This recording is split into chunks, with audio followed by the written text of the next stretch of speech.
ಇನ್ನು ಒಕ್ಕಲಿಗ ಸ್ವಾಮೀಜಿ ಚಂದ್ರಶೇಖರನಾಥ ಸ್ವಾಮೀಜಿಗೆ ಈಗಾಗಲೇ ನೋಟಿಸ್ ಕೊಟ್ಟಿರುವಂಥ ವಿಚಾರಕ್ಕೆ ಸಂಬಂಧಪಟ್ಟಂತೆ ರಾಜಕೀಯ ತುಂಬ ಜೋರಾಗಿ ನಡೀತಾ ಇದೆ. ಹಿಂದೆ ಅನೇಕರು ಮಾತನಾಡಿದ್ರು, ಅನೇಕರು ನೇರವಾಗಿ ಆರೋಪಗಳನ್ನು ಮಾಡಿದ್ರು ಅಥವಾ ಸಂವಿಧಾನ ವಿರೋಧಿ ಹೇಳಿಕೆಗಳನ್ನು ಕೊಟ್ಟಿದ್ರು.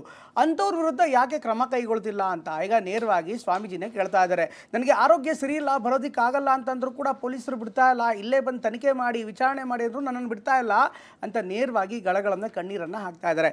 ಈಗ ಬಿಜೆಪಿ ನಾಯಕರು ಕೂಡ ಸ್ವಾಮೀಜಿಯವರ ಪರವಾಗಿ ನಿಂತ್ಕೋತಾ ಇದ್ದಾರೆ. ಸ್ವಾಮೀಜಿ ನೀವು ಹೆದರಬೇಡಿ, ಜೊತೆಗೆ ನಾವಿದ್ದೀವಿ ಅಂತ ಹೇಳ್ತಿದ್ದಾರೆ. ಹೀಗಾಗಿ ಸಂಪೂರ್ಣ ಪ್ರಕರಣ ಇದೆ. ಈ ಪ್ರಕರಣ ಈಗ ರಾಜಕೀಯ ತಿರುವನ್ನು ಪಡೆದುಕೊಳ್ತಾ ಇದೆ. ಆ ಮುಸ್ಲಿಂ ಜನಾಂಗಕ್ಕೆ ವೋಟಿನ ಪವರೇ ಇಲ್ಲ ಅಂತ ಮಾಡ್ಬಿಟ್ರೆ ಕಾನೂನು ಖಂಡಿತ ಅದನ್ನ ಮಾಡಬೇಕು.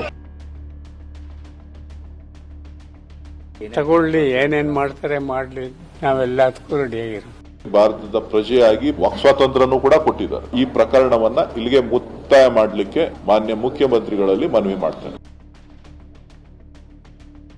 ವಿಶ್ವ ಒಕ್ಕಲಿಗರ ಮಹಾಸಂಸ್ಥಾನ ಮಠದ ಚಂದ್ರಶೇಖರನಾಥ ಸ್ವಾಮೀಜಿ ವಿರುದ್ಧ ಎಫ್ಐಆರ್ ದಾಖಲಾಗಿರುವ ವಿಚಾರ ರಾಜಕೀಯ ಸಮರಕ್ಕೆ ಹೊರಳಿಕೊಂಡಿದೆ. ವಕ್ಫ್ ವಿರುದ್ಧದ ಪ್ರತಿಭಟನೆಯಲ್ಲಿ ಆಕ್ರೋಶದ ಮಾತುಗಳನ್ನಾಡುತ್ತಿದ್ದ ಚಂದ್ರಶೇಖರನಾಥ ಶ್ರೀಗಳು ಮುಸ್ಲಿಮರಿಗೆ ವೋಟ್ ಹಾಕುವ ಪವರ್ ಇಲ್ಲದಂತೆ ಮಾಡಬೇಕು ಅಂತ ಕಿಡಿಕಾರಿದ್ರು. ಇದೇ ವಿಚಾರವಾಗಿ ಬೆಂಗಳೂರಿನ ಉಪ್ಪಾರಪೇಟೆ ಪೊಲೀಸ್ ಠಾಣೆಯಲ್ಲಿ ಕೇಸ್ ದಾಖಲಾಗಿದೆ.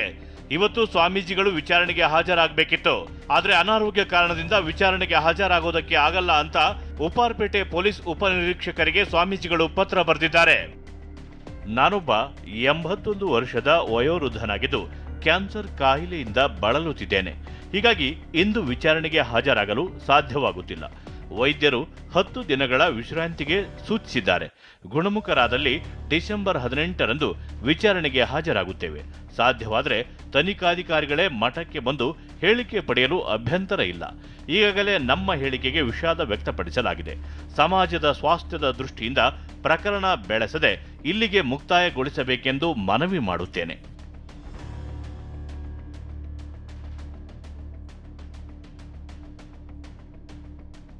ಹೀಗೆ ತನಿಖಾಧಿಕಾರಿಗೆ ಬರೆದ ಪತ್ರದಲ್ಲಿ ಆರೋಗ್ಯ ಕಾರಣದಿಂದ ಚಂದ್ರಶೇಖರನಾಥ ಸ್ವಾಮೀಜಿಯವರು ವಿಚಾರಣೆಗೆ ಹಾಜರಾಗಲು ಆಗಲ್ಲ ಎಂದಿದ್ದಾರೆ. ಸ್ವಾಮೀಜಿಗಳು ಸಹ ಈ ಬಗ್ಗೆ ಮಾತನಾಡಿದ್ದು, ನಾನು ಕ್ಷಮೆ ಕೇಳಿದ್ರು ಕೇಸ್ ಹಾಕಿದ್ದಾರೆ ಅಂದ್ರು.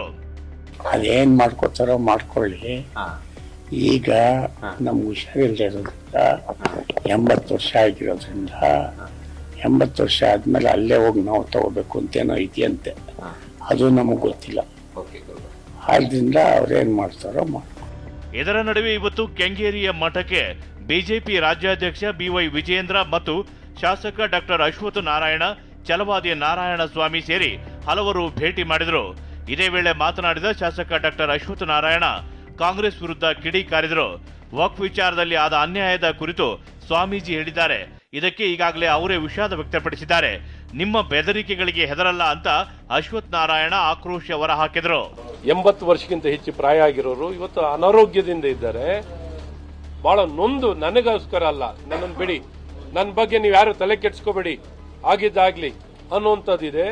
ಬೇರೆಯವ್ರಿಗೆ ಇವತ್ತು ಸಮಾಜದಲ್ಲಿ ಎಲ್ಲ ಒಂದ್ ಕಡೆ ಕಾನೂನು ವ್ಯವಸ್ಥೆ ಇದೆಯಾ, ನ್ಯಾಯ ಇದೆಯಾ, ಬೇರೆಯವ್ರಿಗೆ ಅನ್ವಯ ಮಾಡಲಿ ಅನ್ನುವಂಥದ್ದು ಬಹಳ ಸ್ಪಷ್ಟವಾಗಿ ಈ ರೀತಿ ನಿಲುವನ್ನ ನೀವು ಬಹಳ ಸ್ಪಷ್ಟವಾಗಿ ತಗೊಳ್ಬೇಕು ಅಂತ ನಮಗೂ ಸೂಚಿಸಿದೆ.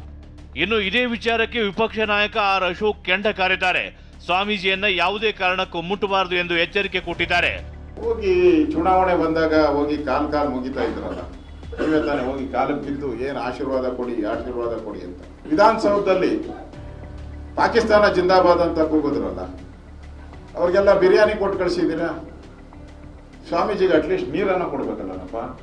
ಒಂದು ಕಡೆ ವಿಪಕ್ಷಗಳು ಆಕ್ರೋಶ ಹೊರಹಾಕ್ತಿದ್ರೆ ಸ್ವಪಕ್ಷದ ನಾಯಕರು ಕೂಡ ಪ್ರಕರಣವನ್ನ ಕೈ ಬಿಡಬೇಕು ಎನ್ನುತ್ತಿದ್ದಾರೆ. ನಿನ್ನೆಯಷ್ಟೇ ಕೇಸ್ ಮರಳಿ ಪಡೆಯಲಾಗುತ್ತೆ ಅಂತ ಸಚಿವ ಚೆಲುವರಾಯ ಸ್ವಾಮಿ ಹೇಳಿದ್ರು. ಇವತ್ತು ಮಾಜಿ ಸಂಸದ ಡಿಕೆ ಸುರೇಶ್ ಕೂಡ ಪ್ರಕರಣ ವಾಪಸ್ ಪಡಿಬೇಕು ಎಂದು ಮನವಿ ಮಾಡಿದ್ದಾರೆ. ನಾನು ಸರ್ಕಾರವನ್ನ ಒತ್ತಾಯ ಮಾಡ್ತೇನೆ.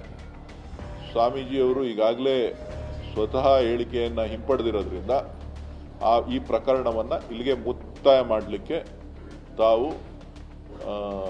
ಆದೇಶವನ್ನ ಸಂಬಂಧಪಟ್ಟಂತ ಇಲಾಖೆಗೆ ಕೊಡಬೇಕು ಅಂತ ಹೇಳಿ ಮಾನ್ಯ ಮುಖ್ಯಮಂತ್ರಿಗಳಲ್ಲಿ ಮನವಿ ಮಾಡ್ತೇನೆ.